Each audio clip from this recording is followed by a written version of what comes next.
aqui, mas assim, tem um elefante aqui nessa sala. A gente podia. Cara, tem. A gente podia vai falar. tirá-lo. Desde que a gente soltou a agenda, tem um elefante nos Sim. comentários, tem um elefante na sala. Pessoas dizendo, cara, o que ele vai fazer aí no Vênus? Como que vocês levam um cara que fez o que fez? E a gente queria deixar isso limpo antes da gente começar o episódio. E a gente não sabia dessa situação em específico com o seu episódio. Então, eu queria que você dissesse o seu lado sobre isso. Só pra então. gente entrar no papo Assim, ó, primeiramente. de forma suave. Eu não tenho nada contra o Flow, nada contra nada que acontece aqui dentro. Quando essa treta aconteceu, eu imagino que eu deixei muitos fãs de todas as produções do Flow um pouco putos. E o que corrobora isso um pouco é os comentários que às vezes vem nos meus vídeos e o pessoal, tipo, xingando por esse episódio. E na época, na verdade, quando eu pedi pra tirar, foi em parte por causa da pressão das pessoas que me acompanham, porque, querendo ou não, eles fizeram eu ser o que eu sou hoje, então preciso levar em conta também a opinião de todo mundo. E também em parte porque eu não concordava com aquilo que foi falado no episódio. E na hora, eu pensei que, bom, essa é a melhor opção, então acho que tirar o episódio do ar seria o melhor caminho, o melhor rumo a ser tomado. E uma coisa que também, assim, faz sentido de pensar em retrospectiva é que o meu tamanho, digamos, de canal é muito menor do que a proporção que a treta tomou. Então, nunca nem de longe eu ia estar preparado pra lidar com uma coisa dessa, sabe? Tipo assim, eu fiquei, tipo, totalmente... Caraca, o que eu faço agora? Olha o que aconteceu, sabe? Tipo assim, e aí? Como é que se lida numa situação dessas?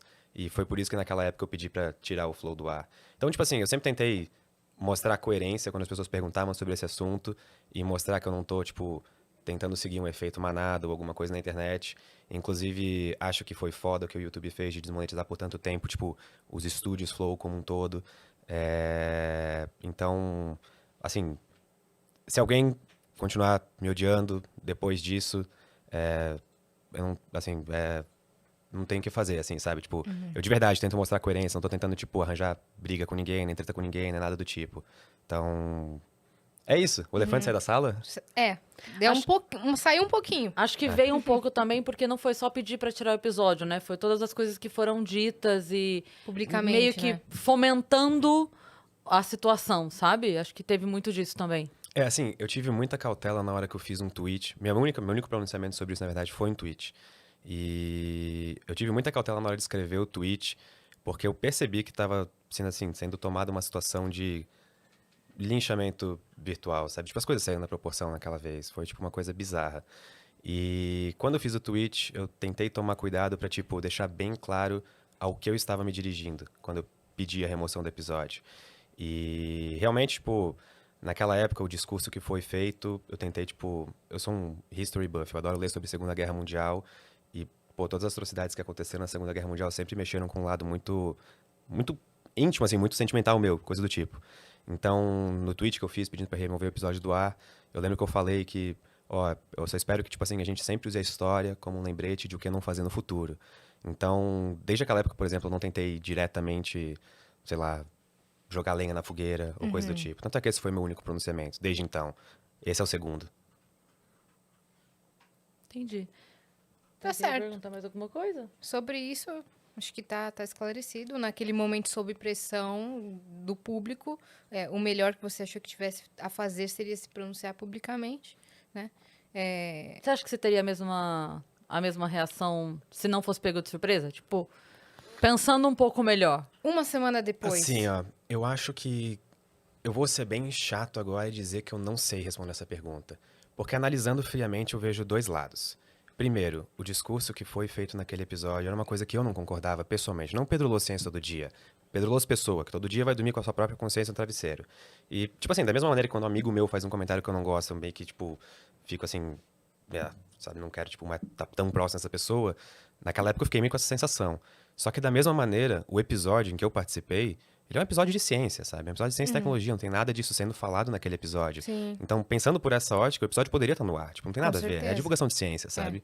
Tanto é que algumas das conversas mais legais que eu já tive ao vivo com alguém foram naquele episódio. E você foi há bastante tempo, né? Sim, a gente até tava conversando antes, que era no estúdio antigo, que por algum motivo tá até no Google Maps. Eu até perguntei, cara, a galera não vem aqui na frente, tipo, batendo na porta, assim, e aí era aquele estúdio lá das antigas. Sim, né? das antigas, né? Histórico. Uhum. Mas ainda era em Curitiba ou aqui em Não, São aqui Paulo em São já? Paulo já. Ah, tá no Não, primeiro de lá. Curitiba eu não cheguei a No pegar. primeiro lá da Vila Monumento. Entendi. Tá bom, tá certo. O único problema, não julgando assim, mas entendendo por que as pessoas ainda estão ressentidas com você nesse aspecto, porque você falou publicamente uma remoção que poderia ser dita no off, né? Já que você Sim, tinha sim. o contato do pessoal aqui. Sim. E basicamente isso. E basicamente o fato de você ter feito isso publicamente. É que, na real, assim, você conhece o Monark, né? Você o conhece.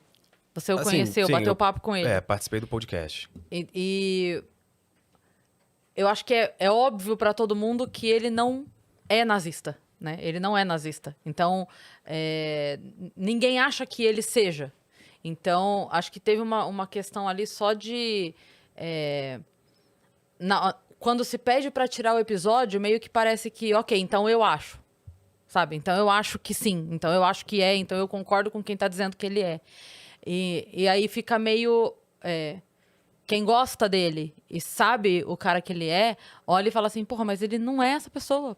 Por que estão caindo em cima dele? Por que Sim. estão agindo assim? Porque E até então, aí nem a gente conseguiu falar a favor, entendeu? A gente não conseguiu falar a favor na semana que aconteceu. Então a gente também não pode te julgar a esse ponto. Porque nós, enquanto empresa, a gente também tentou tomar a melhor atitude possível pro dia sob pressão. E olhando depois, meses depois, pode ser que não tenha sido uma grande atitude, sabe? Uhum. Para aquele momento. Mas aí não tem como a gente saber como a gente agiria. até porque assim, quem não agiu de jeito nenhum consegue julgar muito bem, né? Isso sempre. Quem não fez absolutamente nada, não falou nada, nem pro bem nem pro mal, Sim. consegue apontar o dedo de uma forma muito mais confortável, Não, com certeza. né? Então Porque- a gente não tá fazendo aqui um tribunal com você, não. tá? Eu- Não, mas eu nem me sinto assim, na Ah, então verdade. tá. Tipo, na verdade, é mais esclarecer uma situação que todo mundo sabe, que todo mundo tá vendo e comentaram, e você também recebe, né, esses comentários. A gente também recebeu muitos, e é exatamente isso. É assim, não tem como a gente saber. Eu te fiz a pergunta, mas não tava esperando uma resposta científica, com perdão do trocadilho, mas não tava esperando uma resposta assim de, eu faria isso ou eu faria aquilo. Era mais para tentar entender assim de, depois pensei isso, depois pensei aquilo. Eu também não consigo dizer o que eu teria feito 2 dias depois, 3 dias depois. Porque no dia a gente tava absolutamente perdido, desnorteado, sem saber o que seria no dia seguinte. eu não consigo imaginar o caos que Então- foi aquele dia ou aquela semana, assim, tipo... Pra quem tava dentro, pra quem tava aqui na casa, pra quem tava junto, realmente é uma experiência, assim, tá desabando, sabe? Tá desabando e a gente precisa estancar de alguma forma e todas as atitudes, ao nosso ver, enquanto empresa, que eram possíveis para estancar, foram tomadas. Todas as atitudes que foram tomadas naquele dia, obviamente permeadas pelo emocional, porque não tem como ser diferente, né? Mas todas foram no sentido de estancar. Vamos tentar estancar. Então, o comunicado do Vênus, naquele momento, era: toda a postura da empresa é para estancar. A gente tem funcionários aqui, a gente precisa segurar a onda, a gente não pode deixar isso desabar. Então, cada pequena empresa dentro da empresa fez o que era necessário fazer para estancar o desabamento que estava acontecendo, sabe? Então, é isso que ela falou, assim, não tem como a gente saber, de fato, o que você faria, o que a gente faria um dia depois. Porque se eu tivesse ficado calado uma semana, para falar uma semana depois, nossa, estaria falando lindamente, teria postando Sim. emoji xingando os outros Sim. também. E aí sairia de heroína, né? Opa! Bom, É. mas a gente não quis criar nenhum clima terrível aqui com o Na Pedro. Só pra Na explicar realidade, pra a gente pessoa queria saber, a gente limpar, combinou, né? A inclusive- gente combinou de Sim, falar. Antes sim, de entrar sim, no sim, ar. Sim, a gente combinou. A gente falou, Pedro, ele falou, não, assim que Inclusive, vier a assim, palavra pra mim, eu quero falar disso logo. Secretamente, eu já ia conversar com vocês, tipo, a gente podia abrir o episódio com isso. Mesmo se vocês não tivessem comentado. Ao Porque- chegar, você encontrou o Igor, inclusive. Isso, conversei com ele, então, tipo, pretendo conversar com ele de novo. Sim. Então, eu acho que, assim, foi uma situação que deixou muitos lados ressentidos. E sem fazer julgamento nenhum, tipo, acho que todos os lados tinham razões pra ficar ressentidos. Ninguém tá preparado pra lidar com uma De situação jeito nenhum. dessa, É. que mexe com carreira, que mexe com sentimento, que mexe com cobranças externas de marca, de fãs, de tudo. Então, ninguém tá preparado até passar. É muito fácil apontar o dedo sem estar na situação.